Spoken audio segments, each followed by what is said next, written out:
School में पढ़ते थे जब बच्चे थे, एक चैप्टर आया था, आप लोगों को अगर पढ़ाई में आया हो, पता नहीं बदल गया, जेम्स वाट। एक जेम्स वाट नाम का बालक, जिसको निकम्मा समझा जाता था घर में, वो एक दिन बैठा था, देखा कि एक बटलोई चढ़ी थी और उसके ऊपर ढक्कन रखा था, नीचे से भाप ऐसे करके ढक्कन को उठा देती। उसने फिर वजन रखा, फिर भाप बनी और उठा दी, फिर वजन और बढ़ा के रखा, वजन बढ़ाता गया, भाप उसको उठाती गई। उसी ने इंजन की रचना की थी, जेम्स वाट। आप इसका भाव समझ पा रहे हैं हम क्यों उदाहरण दे रहे हैं? जब आपके अंदर अग्नि पैदा हो रही है, जलन पैदा हो रही, तो आपके जीवन को भगवान की तरफ ले जाने वाले पावर को उठा जागृत कर रही है। तुम विचलित होकर उसे विषय भोगों से पुनः शांत कर देते हो। उसे शांत नहीं करना, उसको और बढ़ाना है। आग को जितनी बढ़ जाएगी उतनी जोर से अध्यात्म की तरफ आप चलोगे। उल्टा मत चलो, उल्टा मत सोचो। ये आग समन का अवसर नहीं, आग बढ़ने का अवसर है। आग बढ़ने दो, वही तेजस्वी बनाकर तुम्हें अध्यात्म की ऊंचाई पर चढ़ा देगी।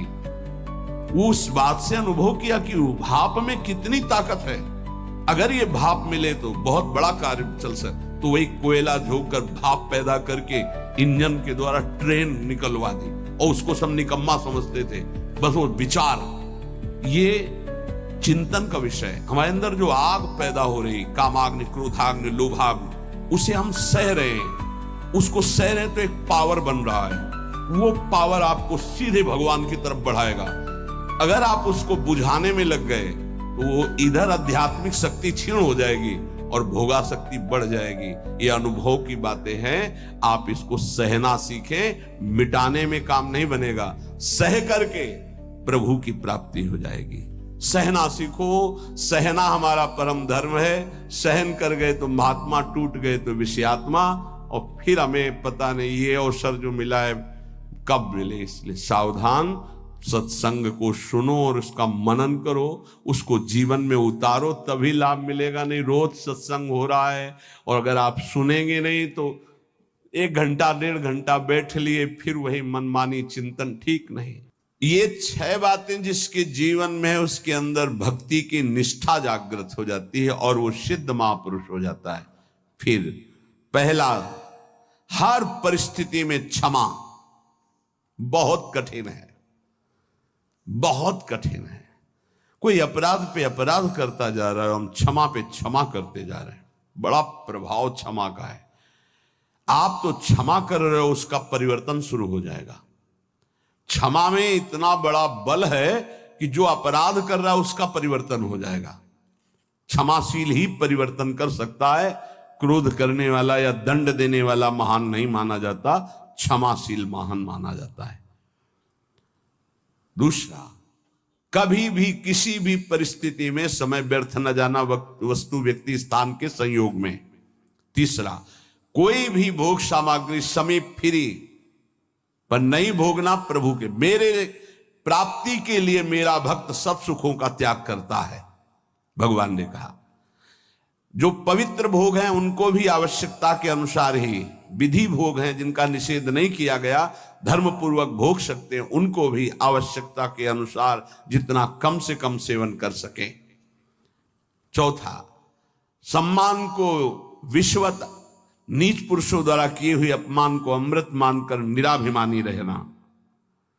पांचवा, निरंतर अपने गुरु प्रदत्त उपासना में आसक्त और इष्ट देव पे आसक्त, जो गुरुदेव ने बताए। छठवां, सदगुरुदेव की पूर्ण शरणागति, पूर्ण आश्रय, एकदम कोरा कागज बनकर वो जैसा जैसा कह रहे हैं वैसे चलने से भक्ति निष्ठा जागृत हो जाती है। भक्ति निष्ठा जागृत होने पर वो सबसे अधम और छोटा अपने को समझने लगता है। अपने को इतना तुच्छ मान लेता है कि उसके भजन, सेवा, सद्गुण जितने हैं उनका उसके अंदर अभिमान ही नहीं आता। इसी कारण वो सिद्ध हो जाता है। थोड़ी सी साधना अभिमान उत्पन्न कर देती। क्यों? क्योंकि गुरु कृपा नहीं है। इसलिए जहां निराभिमानी होकर प्रभु से अपना संबंध जो था है, जो रहेगा, उसका बोध हुआ उसी समय उसे भगवान की प्रेम लीलाओं का अनुभव होने लगता है। कभी रोना नहीं आता किसी को। मेरे साथ प्रभु कितनी कृपा कर रहे हैं, कभी रोना नहीं आता है। कैसा कपटी संसार है। गुरुदेव अपनी महिमा से उतर करके, नीचे उतर करके हमारे जैसे बनकर हमसे संभाषण करते हैं, हमें प्यार दुलार शासन करते हैं। कभी एकांत में किसी को गुरु के प्रति रोना आया? मोटे मोटे आंसू सामने गिरते देखते हैं अपनी वासना की पूर्ति के लिए, अपने मन की शांति के लिए, हमारे मन को सुख मिले, बस। कभी ये रोते कि अहो कृपालु करुणा में आपका कैसा स्वभाव है, हे स्वामिनी आपका कैसा स्वभाव है? कभी ऐसा नहीं। विश्वामित्र जी भगवान के प्रति शिष्य भाव किया तो भगवान शिष्य बन गए। अगर थोड़ा भी विलंब पुष्प लाने में हुआ तो भगवान डर रहे थे कि गुरुदेव की संध्या पूजा में विघ्न न हो जाए, गुरुदेव की जो सेवा में थोड़ा भी समय लगा तो डर गए भगवान। शिष्य भाव, जैसा भगवान के प्रति भाव करोगे वैसा ही भगवान आपके सामने आ जाएंगे। अनंत ब्रह्मांड भगवान ने ही अपने आप से ही रचा है। कितना विलक्षण भजन का प्रभाव होता है कि अनंत ब्रह्मांडों का स्वामी आप जो भाव करोगे वैसा आ जाएगा बन के। अगर आप भगवान को भोग रूप में चाहेंगे तो भोग रूप में भी आ जाएंगे। ऐसा ही है, बड़े कृपालु हैं। जिस रूप में आप चाहेंगे भगवान आ जाएंगे। आप आज भी जो कामना करते हैं ना, मेरे भगवान ही आपकी पत्नी बने हुए, पुत्र बने हुए, आपका परिवार बने हुए, आप पहचान नहीं पा रहे हैं। जो हम कामना करते हैं ना कि आज ये, तो भगवान वही बनकर आ जाते हैं, वही पदार्थ बनकर आ जाते हैं, वही व्यक्ति बनकर आ जाते हैं, वही वस्तु बनकर आ जाते हैं। यद्यपि भगवान ही है, दूसरा कोई नहीं है। वही अपने आप को प्रकट किए हैं। उपनिषद में आता है एकाकी न रमते। खेलने की इच्छा हुई तो दूसरा कोई हो तो खेले, तो अपने आप को इतने रूपों में खेल में फैला दिया। एकाकी न रमते, भगवान ने अपने एकोहम बहुश्यामा, मैं ही बहुत रूपों में हो जाऊं, और वो अपने आप से अपने आप में खेल रहे हैं। 3 खेल हो रहे हैं यहां प्रगट में। एक हो रहा है सृष्टि का सृजन बराबर चल रहा है, सृजन भी बराबर चल रहा है, पालन भी बराबर चल रहा है, संहार भी बराबर चल रहा है। सृजन होता जाता है, पालन होता जाता है, संहार होता जाता है, सृजन होता जाता है, पालन होता, संहार, ये बराबर लीला चल रही है। किसका सृजन? अपने आप से अपने आप का सृजन। किसका पालन? अपने आप से अपने आप का पालन। और किसका संहार? अपने आप से अपने आप के ऊपर संहार लीला, किसी और की नहीं है, वही है। आप भी वही हैं, पर नहीं समझ पा रहे। भगवान ने कहा यथा तथा, अर्थात मुझे जैसे बसता मैं वैसे, ये यथा माम प्रपद्यन्ते तास तथैव, यथा तथा। भाव और लगन, जिस तरह की आपकी लगन है और जिस तरह का भाव है वैसे ही भगवान अनुभव में आते हैं। जब आप घोर विषय चिंतन करते हैं तो भगवान विषय रूप में आ जाते हैं। गाढ़ चिंतन विषय का तो विषय रूप में आ जाते हैं। सलाह दे देंगे आपको, देखो ये विषय जो मैं ही हूं, इसको प्राप्त करना है तो ऐसे चलो, ऐसे प्राप्त करो। वो भले आप निषिद्ध चिंतन कर रहे हैं, जब ज्यादा हठ करेंगे तो आपको वही सलाह देने लगेगा हित। आप ऐसा करो, ऐसे से ऐसा कर लो, ऐसे से ऐसा कर लो। और जब पिटाई होगी तब आपको फिर उपदेश करेगा, कहा था नहीं, नहीं माने तो सलाह दी थी, अब मान लो। हित का बड़ा ही कोमल स्वरूप है।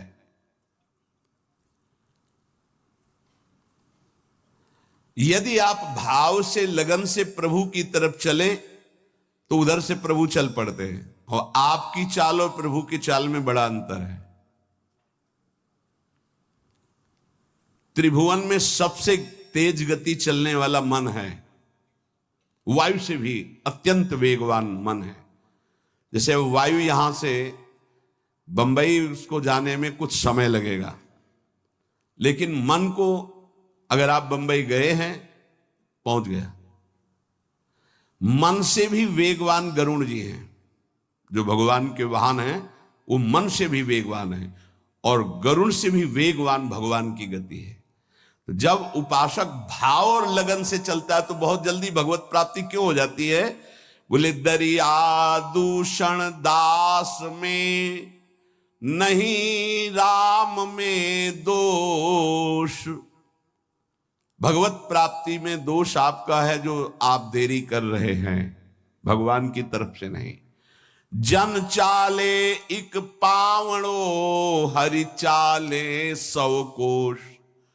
एक कदम भक्त भगवान की तरफ चले तो 100 कोस भगवान भक्त की तरफ चल देते हैं। 100 कोस उनका वेग है ऐसा, वो अपने कदम से एक कदम तो ब्रह्मांड पार कर दिए। आपका भाव और लगन, भाव में तो विषय भरा है, लगन लगी भोगों की तो बार बार वही आ रहे हैं भोग रूप में, दूसरा कोई नहीं। पर जब भोग रूप से आप विषयों का सेवन करते हैं तो फिर नरक रूप से भगवान मिलते हैं, रोग रूप से भगवान मिलते हैं, दंड रूप से, जलन रूप से भगवान मिलते हैं। भगवान का कौन सा रूप आपको पसंद है? आनंद तो छोड़ो इसे, आनंद सिंधु प्रभु के रूप का ध्यान करो, उनका नाम जप करो। भगवत प्राप्ति में कोई बाधा नहीं डालता, साधक स्वयं बाधा को स्वीकार करता है। क्योंकि भगवत प्राप्ति के लिए जो तुम्हें समझ दी गई है उसका प्रयोग नहीं कर रहे। भोग सामग्री देखी, समझ कह रही कि नहीं इससे बहुत विलंब हो जाएगा, भगवत प्राप्ति नहीं होगी, आप ये अनसुनी कर दिए, उसे भोग लिए। किसकी गलती रही? आपकी। आपने अपनी समझ का आदर ना करके और भोगाकर्षण का आदर कर लिया।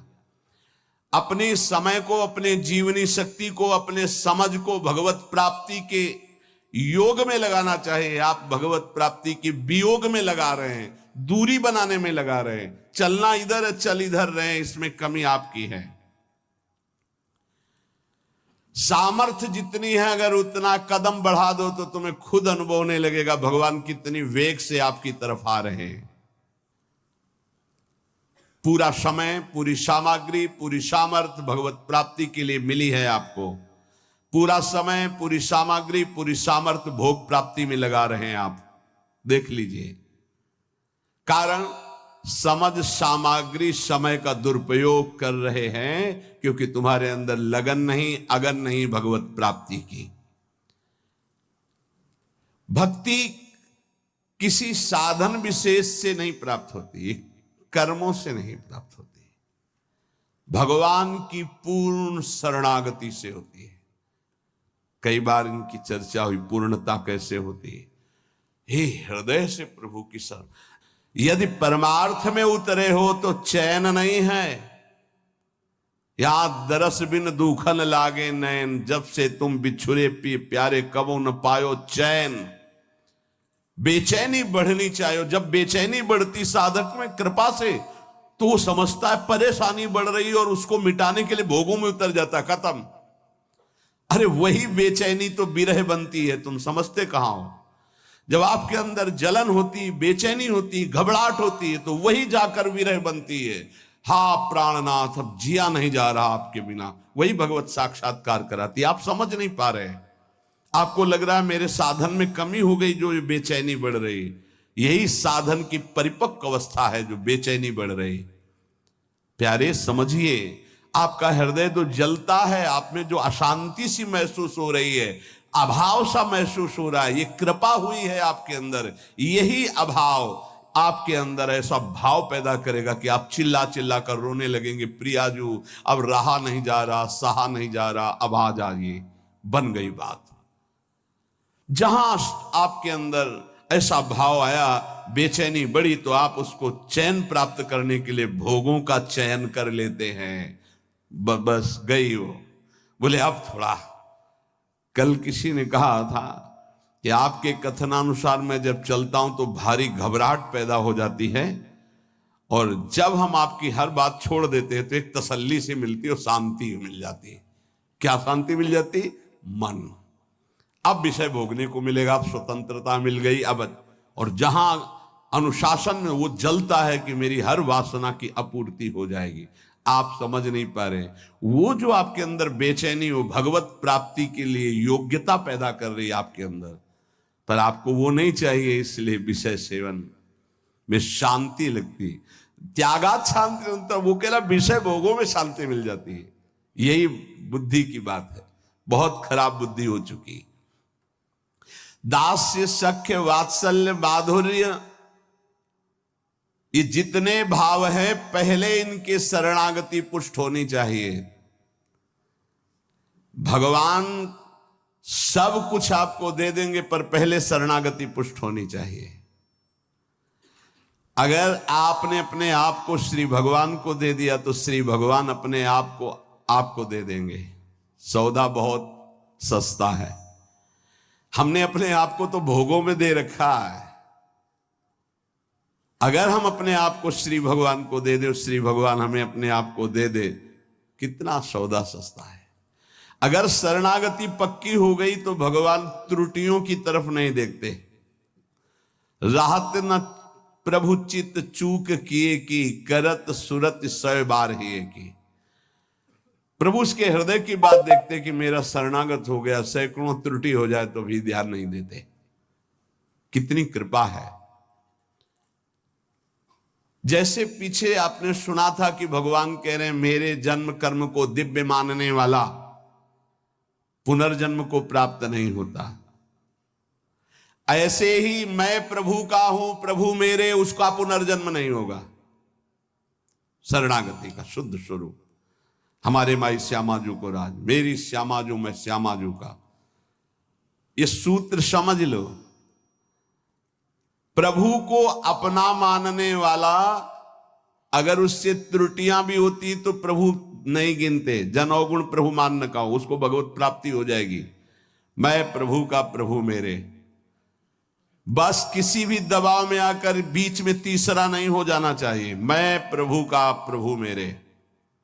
फिर मैं प्रभु का ये भी विस्मरण हो गया, केवल प्रभु मेरे। चाहे समझ में आए या ना आवे, इतना समझ लो, संसार का कोई भी संबंध, कोई भी शरीर, कोई भी वस्तु स्थायी नहीं है, कोई भी पद। लेकिन ये बात सदा तुम्हारे अंदर स्थायी बनी रहेगी, मैं प्रभु का, प्रभु मेरे। अगर आ गई है, शरीर छूटा किसी भयानक अपराध से, अगर फिर जन्म हुआ तो ये बना रहेगा, मैं प्रभु का, प्रभु मेरे। और ये आपको परम पद प्राप्ति करा देगा। अवश्य अवश्य भगवत प्राप्ति हो जाएगी। तो अगर भगवान से कोई दुश्मनी कर ले तो उसे भगवत प्राप्ति हो जाएगी।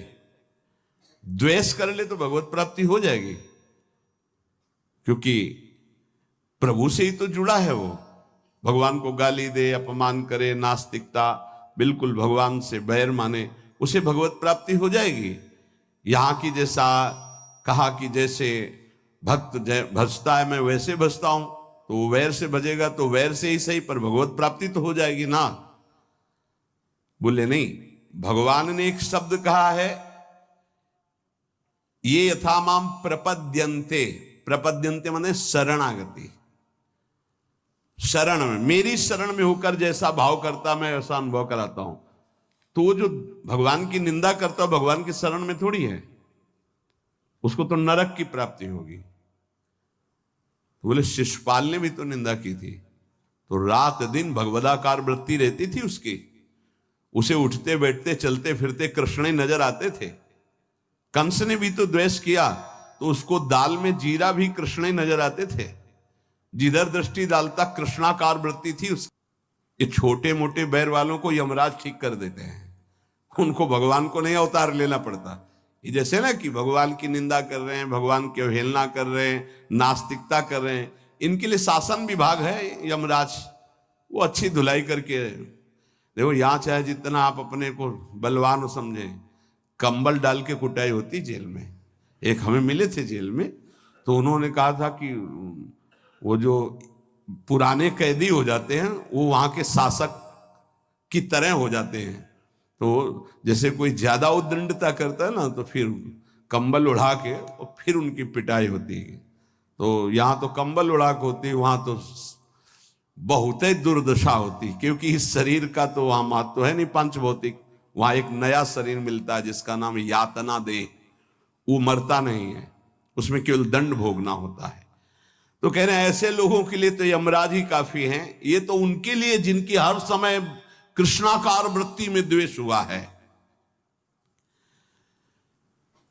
जो भगवान का आश्रय अंदर से लेकर के भगवद आचरण करता है, वो भगवान का भक्त होता है। और भगवान प्राणी मात्र के परम सुहृद हैं। जो भगवान से वैर द्वेष रखा, उन्होंने केवल भगवान से ही रखा। शिशुपाल ने कभी और किसी को गालियां नहीं दी, केवल भगवान को दी। और गालियां भी कैसी देता था, कोई गंदी बात थोड़ी कहता था। ये कृष्ण ये ऐसा क्यों बोल रहा है? क्योंकि भगवान ने इसे आदेश किया है कि हमसे द्वेष करो। कौन है ये? जय विजय हैं, 3 जन्म के लिए सनकादिक। तो रावण, कुंभकर्ण, शिशुपाल, दंतवक्र, हिरण्यकश्यप, हिरणाक्ष, ये भगवत पार्षद है। भगवान के सिवा इनके चित्त में कुछ है ही नहीं। अब भगवान ने आदेश किया हमसे द्वेष की लीला करो, तो अंतिम समय तक कहां राम रन हतोपचारी वो बोल के पधारे। और ये अंतिम समय तक सभा में बसे। ये कृष्ण, ये ग्वाला। भगवान सबको कहते चुप रहो, बोलने दो, बोलने दो, बोलने दो। जब पूरा समय आ गया तो सुदर्शन चक्र से मुक्त कर दिया। हिरण्यकश्यप किसी के भी समझाने से नहीं, भगवान से वैर। ये भगवत पार्षद हैं। अगर अपने लोग सोचे तो इतनी क्षमता हमारे वैर में नहीं है कि हम भगवान में तन्मय हो जाए। उसके ठीक करने के लिए बहुत से शासक है। ये शनि, राहु, केतु, मंगल ग्रह, नक्षत्र, ये सब जानते हो, शासन विभाग है। और क्या, जैसे अलग अलग कंपनियां नहीं है, ये अमुक कंपनी है भारत की रक्षा वाली, ये अमुक कंपनी है, अमुक एजेंसियां अलग अलग नहीं। जैसे ऐसे एजेंसी समझो, नवग्रह की अलग एजेंसी अलग अलग है। मार तुम्हारी सब सुख सुविधाओं को भस्म कर देंगे। जीवन तुम्हारा क्लेश और अशांतिमय हो जाएगा। वैर द्वेष भगवान का तो कभी कुछ बिगाड़ नहीं सकेगा, तुम्हारा सर्वनाश कर देगा। ये रावण, कुंभकर्ण, शिशुपाल, दंतवक्र, हिरण्यकश्यप, हिरणाक्ष, ये कोई साधारण नहीं, भगवान के पार्षद हैं। इनकी नकल नहीं कर सकता कोई कि हम भगवान से वैर करके परम पद प्राप्त कर लेंगे। भगवान की सुहृदता, शरणागति से रसास्वादन जो होता है वो और किसी भाव से नहीं होता। पर अगर कोई कर ले, कामाद द्वेषाद भयात स्नेहाद यथा भक्तेश्वरे मनः आवेश तदघम हित्वा बहवस्तद गतिम गताहा। काम से भगवान का चिंतन करना, कितने सुंदर भगवान है। कभी ऐसा होगा इनकी अजान बाहु हमें अपने गले लगाएंगे। कितनी सुंदर कपोल है, कितनी सुंदर इनकी अलकावली, कितने सुंदर नेत्र हैं। ये इतने सुंदर हैं कि दंडकारण्य के अस्थिमात्र हो रहे शरीरा जो ऋषि थे, उनके हृदय में भी श्रृंगार रस जग गया। पुरुषोत्तम भगवान श्री रघुनाथ जी को देखकर जब वनवास में थे, वैसा लगा कि प्रभु मुझे आलिंगन करें। भगवान दृष्टि में कहा कि इस समय मर्यादा पुरुषोत्तम अवतार है। उस श्रृंगार रस में भर गए थे सब ऋषि, भगवान की उस सुकोमल भुजा देख करके, वो सौंदर्य रूप देख कहा कृष्णावतार, कृष्णावतार। वो सब गोपी बने आके। जब सियाजू का ब्याह श्री राम जी से हुआ तो मिथिला की जितनी सखियां थी सब सिया जी के सौभाग्य की सराहना कर रही थी। ऐसे दूल्हा, वैसे ही सुंदर दूल्हा रूप महाराज जिधर दृष्टि जाए वह उधर ही सबको चित्त को चुरा ले। तो सियाजू की सब सखियां कोई बोल तो पाई नहीं, पर सबके मन में था कि क्या कभी ये हमें अपने हृदय से लगाएंगे ऐसे? क्या कभी हम इनका साथ प्राप्त कर पाएंगे? जो सियाजू को सौभाग्य मिल रहा है मैं इनकी सखी हूं, क्या? तो राम जी दृष्टि से देख के इशारा करते कि इस समय मर्यादा पुरुषोत्तम अवतार है, एक हमारा अवतार होगा द्वापर में लीला पुरुषोत्तम प्रेम में। आओ सबको निमंत्रण दे, आओ वहां आपके हर चाह पूरी होगी। दृष्टि से देखना, मंद मुस्कुरा देना, बाहु प्रसार परिरम, आओ आलिंगन ही नहीं परिरमन, गाढ़ आलिंगन, आधरामृत का पान करना है। जिस समय भगवान रास मंडल के अंतर ध्यान होने के बाद जब प्रकट हुए तो गोपीजन ने एक चूनरी डाल दी अपनी, चूनरी के ऊपर चूनरी, और जब उस पे बैठे तो सुखदेव जी कह रहे ओहो, साधना से परम पवित्र किए हुए बड़े बड़े योगींद्र मुनींद्र अपने हृदय में जिनका ध्यान धरने की चेष्टा करते परीक्षित, वो भगवान गोपियों की ओढ़नी पर बैठे। एक और वेद की ऋचाएं नेति नेति कह के वर्णन करते उन्होंने कहा प्रभु कभी साक्षात आलिंगन करने का अवसर मिला। कृष्णावतार में दंडकारण्य के ऋषि, मिथिला की सखिया और श्रुति, जो वेदों की ऋचाएं, वो साक्षात गोपी भगवान उनका जो भाव है उसी सुख को प्रदान कर रहे हैं। किसी भी तरह से भगवान काम और द्वेषाद, द्वेष भी ऐसा कि केवल भगवान से हो, बस दूसरा नहीं। इतनी अनन्यता तुम्हारे द्वेष में हो, दूसरे से द्वेष नहीं, केवल भगवान से। कामात द्वेषात भयात, भयभीत होकर के भगवान का चिंतन होना। स्नेहाद, प्रेम से, सौहार्द से, किसी भी तरह से यदि भगवान में मन लग जाए, काम से, द्वेष से, भय से, स्नेह से, किसी भी संबंध से, तो कह रहे हैं वो सारे पाप नष्ट करके वो चिंतन भगवत प्राप्ति करा देता है। इसलिए ये यथा माम प्रपद्यन्ते तास तथैव भजाम्य, हम भगवान कहते जो मुझे जैसे भजता है मैं उसको वैसे भजता हूं। तुम्हारे द्वेष में इतनी ताकत नहीं कि आकाश से द्वेष करके कुछ प्यार कर लो। प्रेम करने का अवसर आया भगवान के नाम से, रूप से, लीला से, धाम से, परम मंगल हो जाए। एक बार हृदय में फिर बैठा लो। तुम्हारी पांचों ज्ञानेंद्रियां और मन तुम्हारी दुर्गति करते आए हैं, यही तुमको आगे बढ़ने में इस समय जो आपको भगवत मार्ग मिला है बाधा पहुंचाएंगे। इनकी मांग को मत मानो।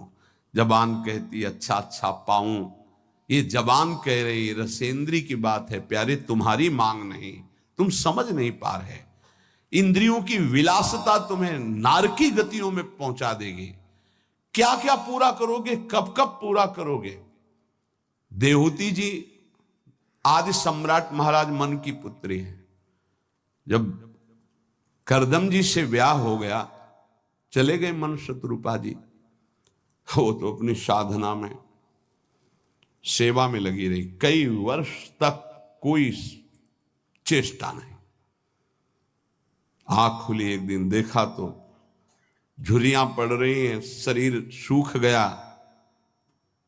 कहां राजकुमारी और कहां एक ऐसे महान तप संपन्न ऋषि की सेवा पति रूप से। क्या चाहती हो तुम, बहुत कृश हो गई हो, क्या चाहते हैं। अब भगवान गृहस्थ में तो पाणी ग्रहण जैसा भाव हो गया, लेकिन गृहस्थ धर्म की पूर्ति तो हुई नहीं। अच्छा, तो इस सरोवर में स्नान करके आओ। जे ही सरोवर में डुबकी लगाई, ऐसा सुंदर रूप स्वस्थ प्रकाशित हुआ। संकल्प किया, कितने खंड का विमान तैयार हो गया। देवराज इंद्र के पास भी वो विमान नहीं। ऐसा आकाशचारी देव गंधर्वों को भी मोहित कर ले, ऐसा विमान और सब विश्व ब्रह्मांड की भोग सामग्री 9 रूपों में अपने आप को विभाजित किया। क्या क्या बाद में देहूति जी के वचन भगवान कपिल देव जी से थे कि बेटा अब मुझे बचा लो, उद्धार कर दो, तुम पुत्र रूप में आए हो, प्रभु हो मैं जानती हूं। ऊब गई इन दुष्ट इंद्रियों से। महायोगी करदम जी 9 रूपों से अपने को विभाजित करके ऐसे विमान पर आकाशचारी देव गंधर्वों को भी मोहित करने वाले विलासिता भोग से संपन्न, न जाने कितना वैभव सुख सब। तब देहूति जी ने कहा मैं ऊब गई इन दुष्ट इंद्रियों से, कभी ये तृप्त नहीं होंगी, भगवान कैसे विश्राम मिले। तब उपदेश किया भक्ति योग का, सांख्य योग का, अष्टांग योग का, कैसे परम पद प्राप्त होता है। तो बात मान लो, ऐसे ऐसे महान भोगों को भोगने वाले भी आखिरकार हार गए। जब शौभरी जी ने देखा मछली की क्रीड़ा और काम जागृत हुआ, 50 ब्याह मानधाता की पुत्रियों से किए। मानधाता ने विचार किया कि ये ऋषि क्या सुख दे पाएंगे हमारी राजकुमारियों को। तब कहा कल आना और यमुना किनारे देखना आकर के, तुम्हारा स्वागत करने के लिए कुछ हमारे जन भी होंगे। तो सोचा पता नहीं फूस की झोपड़ी बनाई होगी, आकर के ऐसे नगर की रचना की संकल्प से कि देवराजेंद्र के पास अमरावती में भी ना वो महल था, ना वो शोभा थी, ना वो संपत्ति थी। तप के द्वारा ऐसा नगर रच दिया। स्वागत हुआ महाराज मानधाता का। आश्चर्यचकित थे कि मैं सम्राट हूं, मेरे पास तो ऐसा कुछ नहीं जो एक इस योगी के पास है। 50 राजकुमारियों से गृहस्थ धर्म का बड़ा वैभव। फिर एक दिन एकांत में बैठे, हाय हाय मच गया, क्यों मैं कहां था, कहां आ गया, अपने तप का क्या प्रयोग कर डाला। तब वो एक श्लोक गायन किए थे जिसका प्राय हम चर्चा करते रहे, संगम त्यजेत मिथुन व्रतिनाम मुमुक्षु सर्वात्मना न विसजेत बहिरिंद्रियाणि। इंद्रियों को इतना दुलार मत करो, नहीं तो नष्ट कर देंगी, ऐसा नष्ट कर देंगे पूछो मत। बहुत दुर्दशा होती है इन इंद्रियों की।